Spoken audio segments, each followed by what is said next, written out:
असं आम्हाला जाणून तर आव्हान स्वीकारायचा विषय नाही. शेवटी या निवडणुका आहेत, आपल्याची कल्पना आहे. तर म्हणजे मी वारंवार सांगितलं आहे, देवेंद्रजींनी वारंवार सांगितलं, आमच्या नेत्यांनी रवीजी चव्हाण आहेत त्यांनी सांगितलेलं आहे की आम्हाला निवडणुका महायुतीमध्ये लढायच्या आहेत.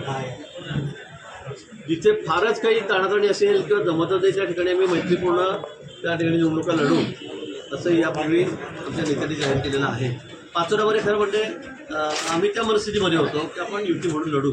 पण मला वाटतं किशोरप्पा इथे जे आमदार आहेत महायुतीचे, त्यांनी आधीच सांगून टाकलं किंवा आम्ही या ठिकाणी युती करणार नाही. मी स्वतंत्रपणे माझं पॅनल या ठिकाणी उभं करेल, कुठल्या युतीमध्ये या निवडणुका लढणार नाही हे त्यांनी आधीच डिक्लेअर केलं आहे, आधीच जाहीर केलं आहे. ते पण सांगताय. तर त्यामुळे मग आम्हाला आता लढावं लागणार भाजपकडून.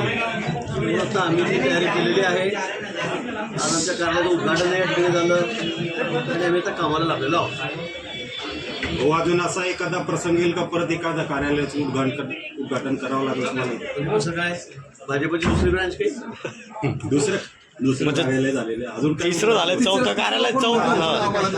मला कळत नाही आता कोणी कार्यालय उघडावं न उघडावं त्याचा प्रश्न आहे इतर पक्षांचा. आमच्या पक्षाचं कार्यालय आम्ही तर भाजपचे जातो, आम्ही तर काही वेगवेगळ्या पक्षाच्या कार्यालयाचे उद्घाटन करत नाही. याच पक्षाचं म्हणतोय आम्ही, याच पक्षाचं अजून कोणी दुसरं कार्यालय उघडेल का? म्हणजे भाऊ एकच कार्यालय होणार. आता आम्ही सगळेजण एकत्रित आहोत. आमचे तिथले तिघे नेते आहेत जे वेगवेगळ्या पक्षातून आलेले आहेत. ताई उभाटातून आलेले आहेत, दिलीप भाऊ आहेत ते या ठिकाणी राष्ट्रवादी काँग्रेसमधून आले आहेत. आम्ही सगळे एकत्र आहोत. आता आम्ही भाजपा म्हणून लढणार आहोत. भाजपामध्ये असे दोन कार्यालय झाले तरी असं होणार नाही. त्यावेळेला एकच कार्यालय आहे, एकच कार्यालय राहील आणि यातून आम्ही पूर्ण ताकदीने या ठिकाणी ही निवडणूक लढवणार आहोत. पाचोरा असेल, भडगाव असेल, नगरपालिका असेल, जिल्हा परिषद असेल, पंचायत समिती असतील. शेतकऱ्यांच्या बाबत एक प्रश्न होता, तुम्ही स्वतःचा जो वार्षिक पगार आहे तो दिला, असं पूर्ण तुमचं मंत्रिमंडळ निर्णय घेईल, कारण शेतकरी आधी खूप हवालदिल झाला आहे. ते मला